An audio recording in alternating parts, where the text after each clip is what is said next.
आपको वेलकम करता हूँ अपने चैनल में डिस्कवर विद ताज। जी दोस्तों, लास्ट एपिसोड जो मैंने यहाँ पे अपलोड किया था अपने चैनल पे, how to add products on Daraz. उम्मीद करता हूँ आपको पसंद आया होगा। आज हम एक न्यू टॉपिक के साथ आपके पास आए हैं। आज का जो टॉपिक है वो दराज के हवाले से ही है, लेकिन टॉपिक ये है कि सेलर रजिस्ट्रेशन रिक्वेस्ट रिजेक्ट क्यों हो जाती हैं। जी हाँ दोस्तों, बहुत सारे ऐसे सेलर्स हैं जिनको प्रॉपर इन्फॉर्मेशन नहीं होती, प्रॉपर नॉलेज नहीं होती और उनकी रिक्वेस्ट जो है रिजेक्ट हो जाती है। और जो भी मैं आपको आज रीज़न्स बताऊंगा वो बिल्कुल वैलिड रीज़न्स हैं। दराज की जो दराज वेबसाइट पे आप देखेंगे, दराज यूनिवर्सिटी ऐप है, वहाँ पे सारी डिटेल्स अवेलेबल है। मैं अपनी तरफ से कोई भी बात नहीं बता रहा। जो भी मैं आपको बताता हूँ अपने ट्यूटोरियल्स में, वो सब मैं दराज की जो वेबसाइट है वहीं से चेक करके डिटेल्स कंफर्म करके फिर वीडियो बनाता हूँ। अपनी तरफ से मैंने एक भी वर्ड यूज़ नहीं किया आज तक। तो चलें फिर वीडियो स्टार्ट करते हैं। जी दोस्तों, शॉप रिजेक्शन रीज़न के साथ मैं हाजिर हूँ।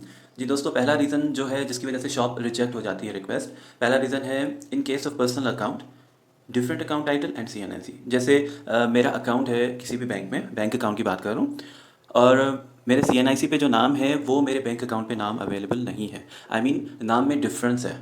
जैसे मेरे CNIC पे ताज मोहम्मद है और जो मेरा बैंक अकाउंट है उसमें ताज मोहम्मद की स्पेलिंग में फ़र्क है, या मोहम्मद नहीं है, कुछ और नाम है। तो ये रीज़न्स होते हैं। पहला रीज़न ये है, ये ब्रांच के थ्रू भी हो जाते हैं और मतलब ये रीज़न है जिसकी वजह से आपका स्टोर रिजेक्ट हो सकता है, ये रिक्वेस्ट। चलिए अब दूसरा रीज़न चेक कर लेते हैं। जी, in case of corporate account, अगर आपका कॉर्पोरेट कंपनी अकाउंट है तो title and Indian has 2 names on it. तो आपका जो टाइटल है, बैंक अकाउंट का जो टाइटल होता है, चेकबुक पे टाइटल लिखा होता है, उसमें अगर 2 नाम है और NTN has 2 names on it. NTN number यानी जैसे एज अ इंडिविजुअल पर्सन हमारा CNIC नंबर होता है, उसी तरह से जो कंपनी अकाउंट होते हैं उनके लिए एनटीएन नंबर होता है। तो एनटीएन पे अगर 2 नाम है और बैंक अकाउंट के टाइटल पे भी 2 नाम है, तो ऑब्वियसली आपकी जो चेक बुक है उस पर भी 2 नाम आते होंगे। तो ऐसी सूरत में भी रिक्वेस्ट रिजेक्ट हो जाती है। जी दोस्तों, थर्ड रीज़न है clear documents are not attached. यानी आपने जो CNIC अपलोड किया है रजिस्ट्रेशन के वक्त, फ्रंट कॉपी और बैक कॉपी, और उसके अलावा आपने चेकबुक की कॉपी अपलोड की होती है रजिस्ट्रेशन के वक्त, ये दोनों चीज़ें जो आपने पिक अपलोड की है, तस्वीर अपलोड की है, उसमें क्लियरिटी नहीं है। तो ऑब्वियसली इस वजह से भी रिक्वेस्ट कैंसिल हो जाती है। यानी कि बहुत ही धुंधली तस्वीर है जिसमें नाम वगैरह कोई डिटेल समझ ही नहीं आ रही, तो फिर ऑब्वियसली वो दराज वाले वेरिफिकेशन कैसे करेंगे। ठीक है जी। नंबर 4 रीज़न है इनवैलिड डॉक्यूमेंट्स अटैच। यानी कि आपने जो भी डॉक्यूमेंट्स अटैच किए हैं वो इनवैलिड हैं। उसमें नंबर ए पे आता है चेक विदाउट नेम और चेक विदाउट IBN। यानी कि आपने जो चेक अपना सबमिट किया है, आपकी जो चेक की कॉपी है, उस पर आपका नाम मौजूद ही नहीं है, और चेक विदाउट IBN, और आपका IBN नंबर जो हर चेक के ऊपर लिखा होता है वो अवेलेबल नहीं है। तो ये इनवैलिड हो गया आपका डॉक्यूमेंट। उसका दूसरा रीज़न आता है ओल्ड CNIC एंड चेक। यानी कि आपने जो अपना CNIC दिया है वो एक्सपायर हो चुका है। एक्सपायर CNIC यानी ओल्ड CNIC वो भी एंटरटेन नहीं करेंगे, रिक्वेस्ट को कैंसिल कर देंगे। और आपका चेक चेक भी एक्सपायर हो गया है, तो ऑब्वियसली आपका वो चेक भी अलाउ नहीं करेंगे, उस रिक्वेस्ट को रिजेक्ट कर दिया जाएगा। नंबर 5 पे है लोकेशन, जो कि बहुत इंपॉर्टेंट है। लोकेशन वेयर दराज हब इज़न्ट अवेलेबल। यानी कि आप जिस जगह पे रहते हो, आपकी सिटी में, आपके शहर में, आपके एरिया में दराज का ऑफिस नहीं है, दराज हब अवेलेबल नहीं है, तो उसी रीज़न की वजह से भी आपकी रिक्वेस्ट दराज वाले खुद से रिजेक्ट कर देंगे। लेकिन दराज वालों का ये होता है कि जब 1 साल के अंदर 6 महीने के बाद भी अगर उस सिटी में दराज का ऑफिस ओपन हो गया, तो वो वापस आपकी रिक्वेस्ट को एक्सेप्ट कर लेंगे। ये डिटेल सारी मैंने दराज की वेबसाइट पे चेक की हैं। दराज सेलर अकाउंट पे दराज यूनिवर्सिटी के नाम से ऑप्शन है, वहाँ पे आप जाके चेक कर सकते हैं। जी दोस्तों, नंबर 6 पे है न्यूमेरिक शॉप नेम। यानी आपका जो शॉप नेम है, शॉप का जो नाम आप रख रहे हो, वो अगर न्यूमेरिक है यानी कि डिजिट्स में आपने रखा है, जैसे मेरा धानी कलेक्शन है तो प्रॉपर अल्फ़ाबेट्स हैं, डिजिट्स नहीं है।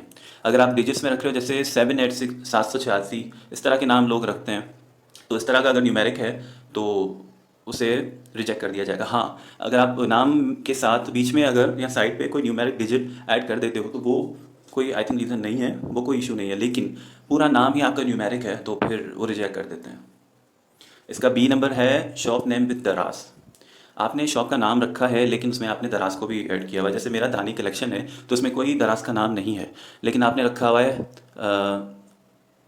हैदराबाद का ब्रांड या हैदराबादी ब्रांड दराज, या दराज हैदराबाद। इस तरह से अगर आप दराज़ का नाम यूज़ करेंगे, क्योंकि दराज़ खुद एक ब्रांड है, तो ऑब्वियसली आप जब प्रोडक्ट ऐड करते हैं उस वक्त भी आप दराज़ का नाम यूज़ नहीं कर सकते। जैसे मैं एक ब्लैक कलर की टी शर्ट ऐड कर रहा हूँ तो उसमें मैं ये नहीं लिख सकता कि men's black T shirt buy Daraz. Daraz का नाम अगर आप यूज़ करेंगे तो वो प्रोडक्ट, अगर दराज़ का नाम आप यूज़ करेंगे तो वो प्रोडक्ट रिजेक्ट कर दिया जाएगा। उसी तरह से आपकी जो स्टोर की रिक्वेस्ट है वो भी रिजेक्ट कर दी जाएगी, क्योंकि दराज़ खुद एक ब्रांड है। नंबर सी है फेमस ब्रांड्स नेम। बिल्कुल उसी तरह से जो बड़े फेमस नेम होते हैं, जैसे सना सफ़ीनाज़, गुल अहमद, निशात लिनन और जे। अब जैसे सपोज़ आपने अपने स्टोर का नाम रखा है जे की कलेक्शन, जे एंटरप्राइजेस, तो इस तरह का नाम आप रखेंगे तो वो रिजेक्ट कर देंगे। ठीक है जी। नंबर 7 पे है फेक अकाउंट और डोरमेट अकाउंट। यानी आपका जो बैंक का अकाउंट है, अगर वो फेक नंबर आपने ऐसे ही कुछ डाल के दे दिया, या आपने मिस्टेकनली नंबर डिजिट्स में मिस्टेक हो गई है आपसे, आप एंड में 7 आ रहा है, आपने 8 लगा दिया, तो वो भी फेक अकाउंट काउंट होता है। और उसके अलावा है डोरमेट अकाउंट। अब डोरमेट अकाउंट ये होता है कि आपका बैंक में अकाउंट तो है, लेकिन 6-7 महीने तक अगर आपने उसमें कोई रकम ऐड नहीं की, कोई ट्रांजेक्शन्स नहीं हो रही, तो वो कुछ बैंक्स में 6 मंथ में आपका अकाउंट डोरमेट हो जाता है, और कुछ बैंक्स में 1 साल में।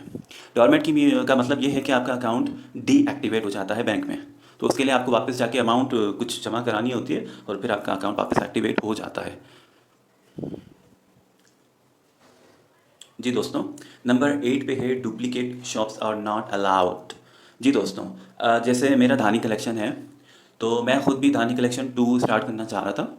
तो धानी कलेक्शन 2 मतलब इनका ये कहना है कि आपका जो शॉप नेम है उसका आप डुप्लीकेट नहीं बना सकते। जैसे हम फिजिकल मार्केट में हमारी ब्रांचेस होती हैं, एक एरिया में हमने एक ब्रांच खोल ली, जैसे बड़े बेकर्स होते हैं, शानी शीरीन बेकर्स या इस तरह से लाड़काना बेकर्स, तो वो हर एरिया के हिसाब से अपनी ब्रांचेस ओपन करते हैं। तो उसी तरह से अगर आप दराज पे अपनी ब्रांच दूसरी ओपन करना चाह रहे होते हैं, तो वो उसे एक्सेप्ट नहीं करते, बल्कि पहले वो कॉल करके आपसे कंफर्मेशन लेते हैं। अगर वैलिड रीज़न है आपके पास तो फिर वो उस पर गौर करते हैं। कभी कभार एक्सेप्ट भी हो जाती है ये रिक्वेस्ट, लेकिन ज़्यादातर इस रिक्वेस्ट को एक्सेप्ट नहीं किया जाता। मतलब आप एक ही नाम से 2 दुकान नहीं चला सकते दराज पे। जी दोस्तों, नंबर 9 पे है इन केस ऑफ इनकम्प्लीट और इनवैलिड एड्रेस। जी हाँ दोस्तों, आपने अपना एड्रेस तो मेंशन कर दिया रजिस्ट्रेशन करते वक्त, ठीक है जी, लेकिन आपका एड्रेस आपने मिस्टेकनली कुछ गलत ऐड कर दिया, एड्रेस कंप्लीट नहीं है आपका, तो वो हो गया इनकम्प्लीट एड्रेस। और दूसरा होता है इनवैलिड, यानी कि ऐसा कोई एड्रेस है ही नहीं, तो इस सिचुएशन में भी आपकी रिक्वेस्ट रिजेक्ट कर दी जाएगी।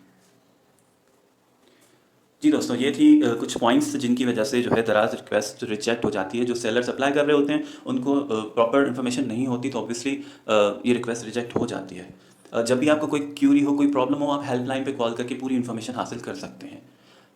और जी दोस्तों, उम्मीद करता हूँ आज का एपिसोड आपको पसंद आया होगा। प्लीज़ मेरी वीडियो को लाइक कीजिए, शेयर कीजिए, सब्सक्राइब कीजिए। इंशाल्लाह फिर मुलाकात होगी अगले एपिसोड के साथ। अपना बहुत ख्याल रखिएगा, तब तक अल्लाह हाफिज़।